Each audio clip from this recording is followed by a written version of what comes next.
विशेष आत्माओं की विशेषता। अव्यक्त महावाक्य है 18/6/73। विशेष आत्माओं की विशेषता।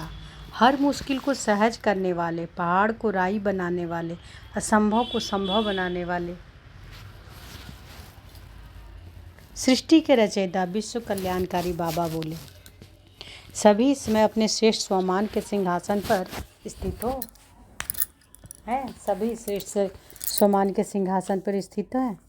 श्रेष्ठ स्वमान का रूप जानते हो। इस समय विश्व रचयिता और डायरेक्ट रचना, इस समय विश्व रचयिता की डायरेक्ट रचना, पहली रचना, सर्वश्रेष्ठ रचना और रचयिता के बालक सो मालिक, जो बाप दादा के नूरे रतन हो, दिल तक नशीन हो, मस्तक की मनिया हो और बाप दादा के कर्तव्य में मददगार हो और विश्व कल्याणकारी, विश्व आधार मूर्त, विश्व के आगे श्रेष्ठ का उदाहरण रूप में। क्या ऐसे सच्चे स्वमान की स्मृति में रहते हो? तो बाबा क्या कह रहे हैं, इस समय विश्व रचयिता के डायरेक्ट रचना, पहली रचना, सर्वश्रेष्ठ रचना और रचयिता के बालक सो मालिक, जो बाप दादा के नूरे रतन हो, दिल तक नशीन हो, मस्तक की मनिया हो, बाप दादा के कर्तव्य में मददगार हो, विश्व कल्याणकारी, विश्व के आधार मूर्त, विश्व के आगे श्रेष्ठ उदाहरण रूप में। क्या ऐसे सच्चे स्वमान में सच्चे स्वमान स्मृति में रहते हैं?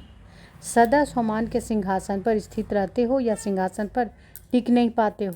नाम ही है सिंहासन, है ना।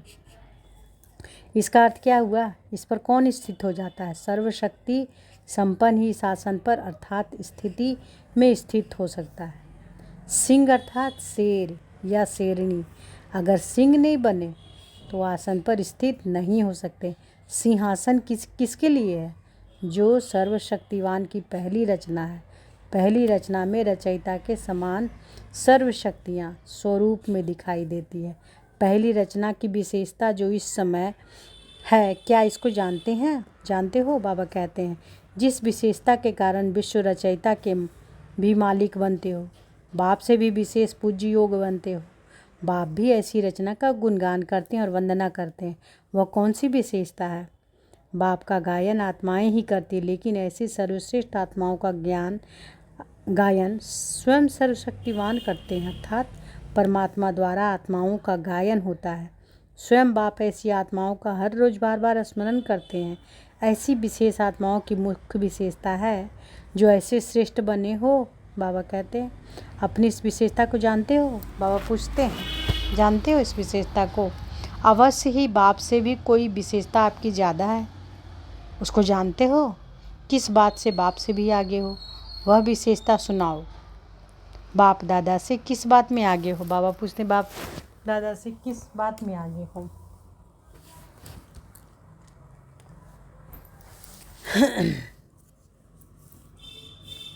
तो बाबा क्या पूछ रहे हैं?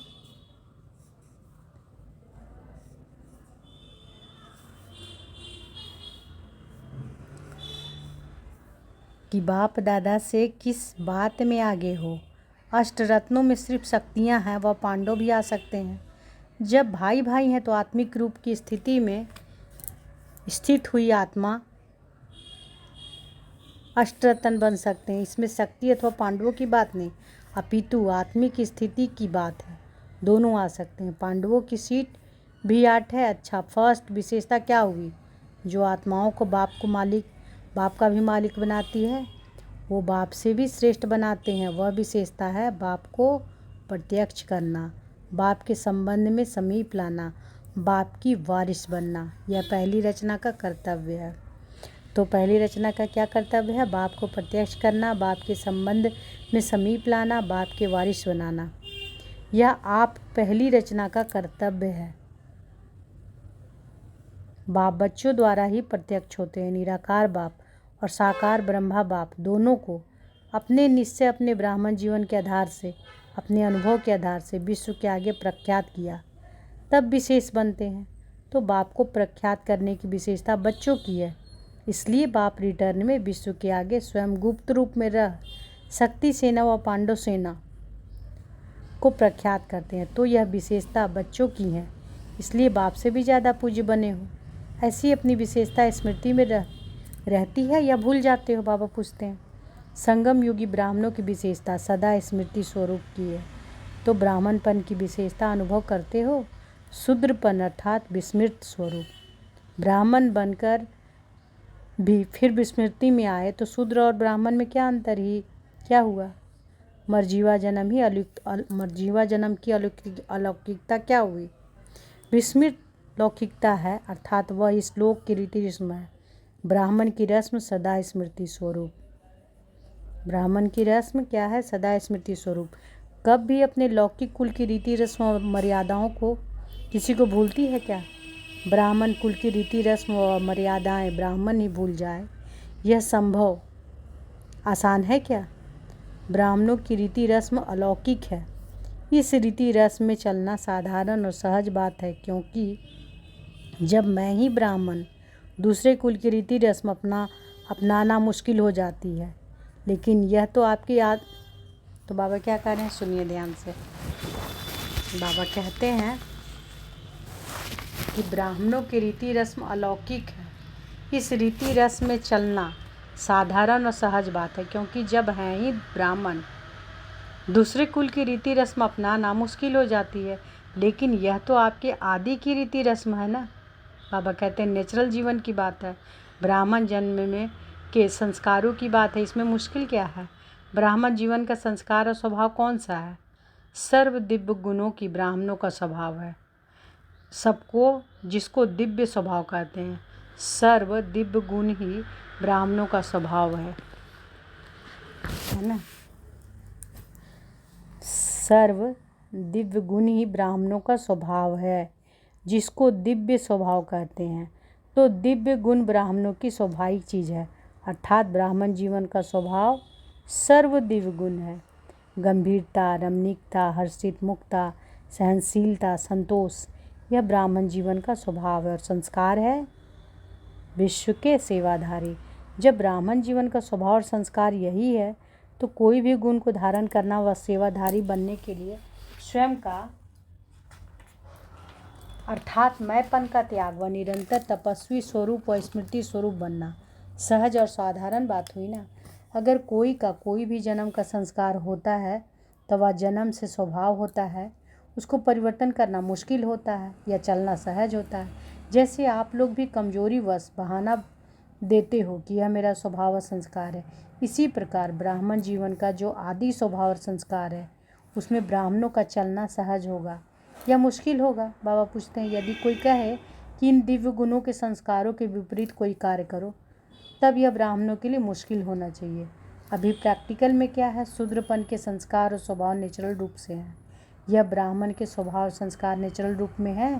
बाबा पूछते हैं, शूद्रपन के संस्कार और स्वभाव नेचुरल रूप में है या ब्राह्मणपन के स्वभाव संस्कार नेचुरल रूप में है? पूछते हैं बाबा, कौन सा नेचुरल में है अभी, शूद्रपन के संस्कार या ब्राह्मणपन के?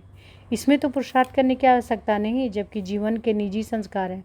लेकिन जैसे पहले सुनाया कि अपने स्वमान के सिंहासन पर स्थित नहीं हो पाते, अपना तख्त छोड़ देते हैं और अपना बना हुआ भाग्य भूल जाते, इसलिए निजी स्वभाव और संस्कार मुश्किल अनुभव करते हो। समझा? बाप का इस बात पर एक गायन है जो बच्चे का भी है, मुश्किल को सहज करने वाले, है ना, मुश्किल को सहज करने वाले। तो जब बाप का गायन है मुश्किल को सहज करने वाले, पहाड़ को राई बनाने वाले व रुई बनाने वाले, रुई यानी कपास कितनी हल्की होती है और स्वच्छ होती है, और पहाड़ कितना मुश्किल है, वह भारी होता है। कहाँ पहाड़, कहाँ रुई व राई। तो जो बाप का गायन है वह आपका नहीं है? बाबा पूछते हैं, जो मुश्किल को सहज बनाने वाले ब्राह्मण, उसको कोई भी बात का मुश्किल अनुभव हो, यह हो सकता है? तो अपने स्वमान में स्थित रह, अपनी विशेषता को हर समय स्मृति में रखो। विशेष आत्माएं हर संकल्प हर कार्य विशेष करेंगे, अर्थात श्रेष्ठ करेंगे। अच्छा, ऐसे सदा मुश्किल को सहज करने वाले, सदा स्मृति स्वरूप बाप के समान हर संकल्प हर सेकंड विश्व कल्याण के विशेष कर्तव्य में लगाने वाले विश्व कल्याणकारी बाप दादा के दिल तक नसीन श्रेष्ठ आत्माओं को बाप दादा का याद प्यार और नमस्ते। अच्छा, शुक्रिया बाबा, शुक्रिया। ओम शांति।